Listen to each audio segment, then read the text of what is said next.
2, 3. The 65.77 million peso project is a testament of the government and the agency's commitment to irrigation development in the country and to our Filipino farmers, who for long have been dependent on fuel-driven irrigation pumps. Maraming salamat, mahal na Pangulo. Okay. First time na nangyari ito, na tumapak ang isang presidente dito sa pinakamaliit na bayan. Makita nyo kung gaano ka mahal ng ating presidente ang Isabela. Bagamat 2 taon na nakakalipas, Mr. President, ngayon ka nang dumating dito. Sabi mo dati, babalik-balik ka din. Pero, ganoon pa man, Mr. President, kahit na hindi ka bumalik dito, kahit hindi ka pumunta dito, nakaukit sa mga puso, sa mga dugo ng mga tao sa Isabela, lahat ng ginawa ng iyong ama. Lalo-lalo na yung Magat Dam. Tributary ito ng Magat Dam. Hindi, dito tributary ng Magat Dam. Kung buhay pa yung ama, yung Chico River Dam, sana ginawa niya yan. At yung mga French dati, nandiyan na. Kung nagawa yung Chico River Dam, sana lahat ng irigasyon dito sa lalawigan ng Isabela, pati yung norte, irrigated na. Sayang na sayang yung mga proyekto ng inyong ama. Pero ngayon pa man, alam ko, nalalagpasan mo at hihigpisan. Ano? Hihigitan mo ang iyong mga nagawa ng inyong ama sa maliit lamang na panahon. At kung hindi mo man maituloy ito, itutuloy ng iyong anak na si Sandro. Okay. Ngayon pa lang, Sandro, binibenta na kita. Okay? At makita mo yung responsibilidad mo ngayon na dala ng iyong ama nung panahon na yun. Yun ang iisipin mo na responsibilidad mong ano yung babalakitain. Kakargahin. Kakargahin sa inyo lahat. Kayo, kininana, tawa kayo ng tawa. Kakalata ko din sa mga ano na ito, pinagtatawanan ng gobernador nila. Okay lang yun. Kasi tayo lahat dito, alam naman natin, Marcos pa rin. 36 years natin hinintay ito. Alam nyo, naniniwala talaga na in his time, kung ano ng Diyos. Akalain nyo, maging gobernador itong tarantadong Rodito na ito, sa ngayong panahon ni President Bongbong Marcos, sino mag-aakala na dito sa termino ko, ang magiging amo kong tunay ay anak ni President Marcos. Ha? Diba? Kaya, sugo ng Diyos ito. Sugo ng Diyos ito, kaya swerte. May ibig sabihin ito. Lahat ng hindi sasama sa atin, mamalasin. Diba? Lahat na sumama sa atin, maswerte at swiswertehin. Tama ba? Sino mga malas dyan na hindi sumama sa amin? Wala. Mr. President, buong-buo ito. Isabela, sayong-sayo ito. Diba? Sayong-sayo ito, Marcos pa rin. Okay? Kahit na paminsan-minsan ka dumalaw sa amin, basta yung mga proyektong ganito, walang kalilimutan, through speaker. At ibubol. Hindi na natin pinapagod si Presidente. Hayaan mo na siya. Marami pa siyang iniisip na mga problema. Alam naman natin, tayo rito sa Isabela, maski kung ano sabihin niya, nung tumakbo siya, senador, hanggang ngayon, solid north pa rin ang Isabela. Mas mataas pa yung natin, porsyento natin, kaysa sa Ilocos Norte ba o Davao del Norte? Sa Ilocos Norte, minsan sa ano. Ganyan ang pagmamahal natin kila Apo Marcos. Okay? At tuloy-tuloy itong pagmamahal na ito. Kaya kayo lahat, sa atin lahat, welcome. Hindi ka na namin kailangan i-welcome dito sa iyo na itong probinsya, Mr. President. Thank you at magandang umaga po sa inyo lahat. Salamat. Maraming salamat, Gobernador Albano. Ladies and gentlemen, the President of the Republic of the Philippines, His Excellency Ferdinand R. Marcos Jr.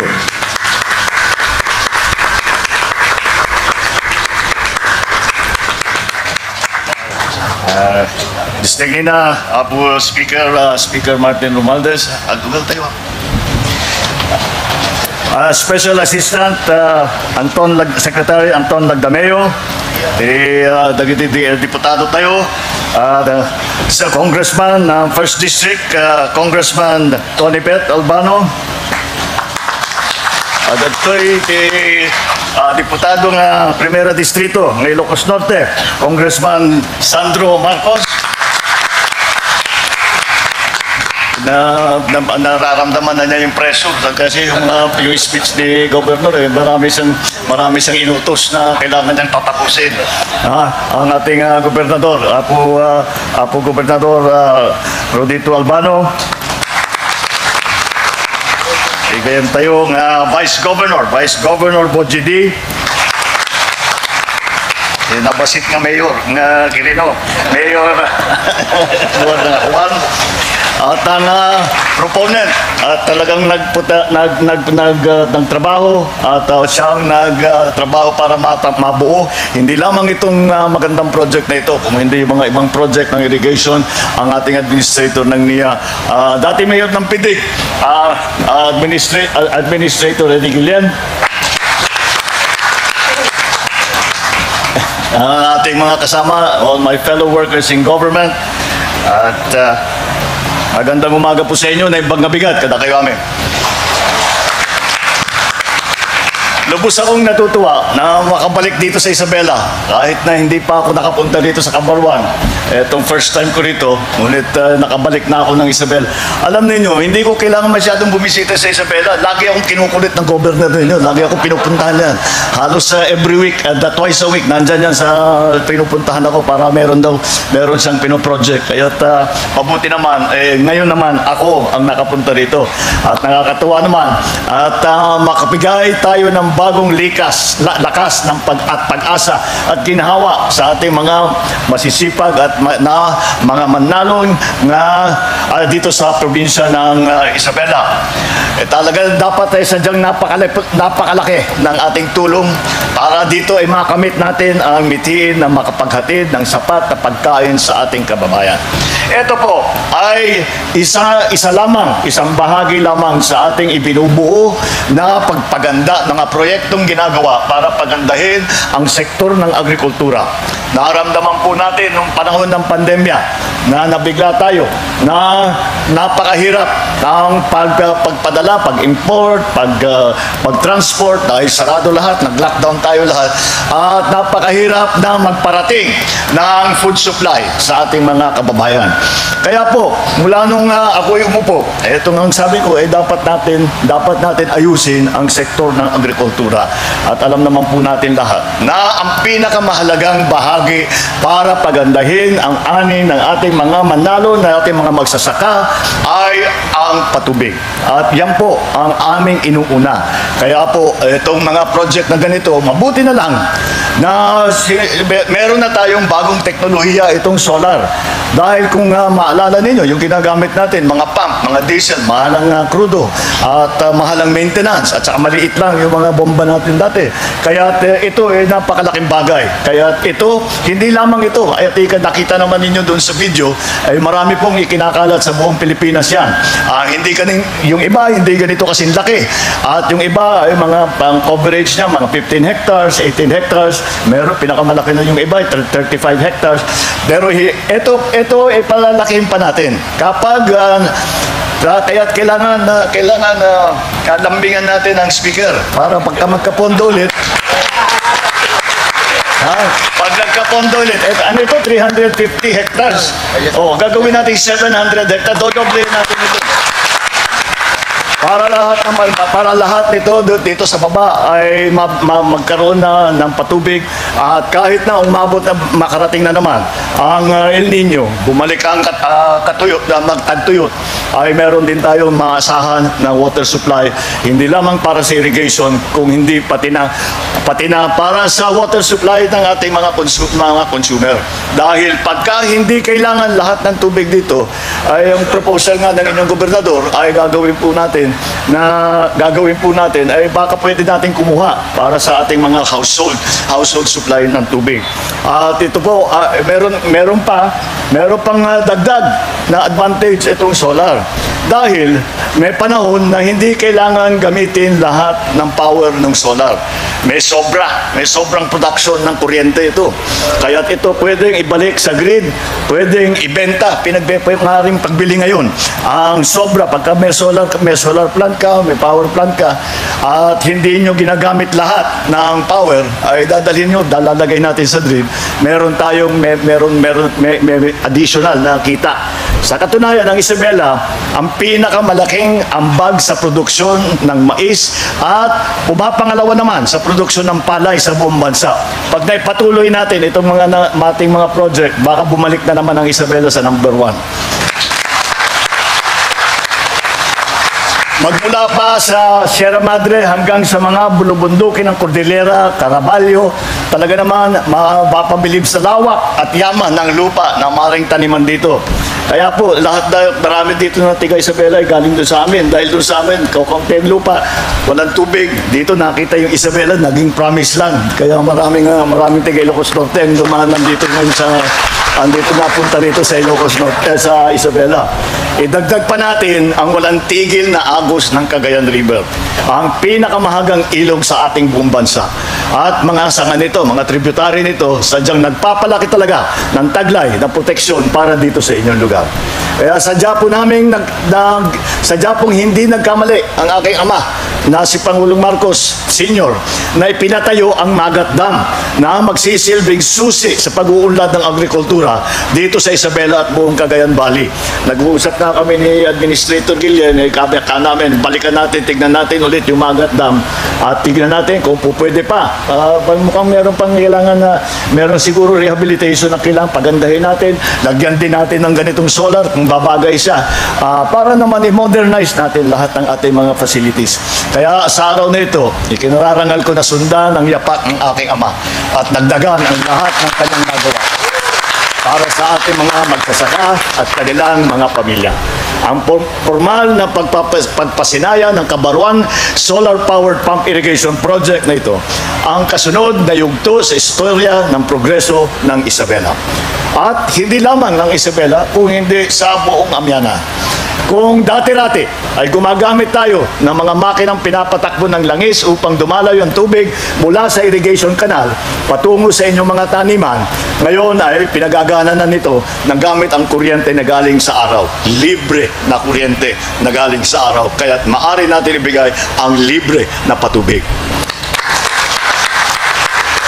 Ang proyektong ito ay maaaring makapagbigay ng tubig sa mahigit 350 hektarya ng sakahan na tutulong sa halos 240 magsasaka. Ito na rin ang pinakamalaking solar-powered pump irrigation project sa buong bansa na binubuo na mahigit ng 1,000 na solar panel. Napakalaki na ang naging katipiran natin dito dahil bukod sa libre na ang pagkukuhanan ng kuryente, inilagay mismo sa taas ng irrigation canal ang ating solar panel. Kaya hindi po mababawasan ang lupang tinataniman ng ating mga magsasaka. Ito po ay hindi nag-iisa.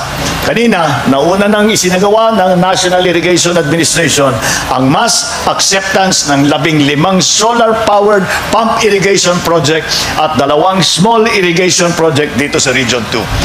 Tinatayang aabot naman sa mahigit 250 hektarya ang mapapatubigan nito na mapapakinabangan ng mahigit 800 at 60 magsasaka.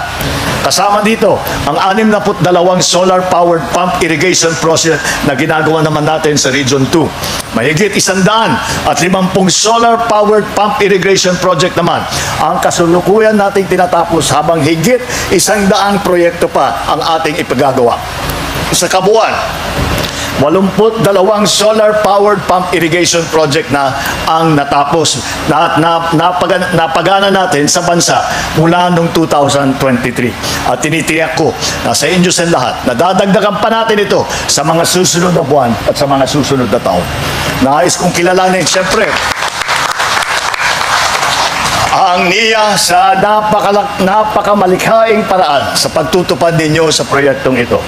Hangad ko na patuloy ninyong ipakita ang inyong galing, talino at kakayahan sa paggawa ng mga susunod na mga proyektong patubig para sa ating mga magsasaka upang maparami pa nila ang kanilang mga ani.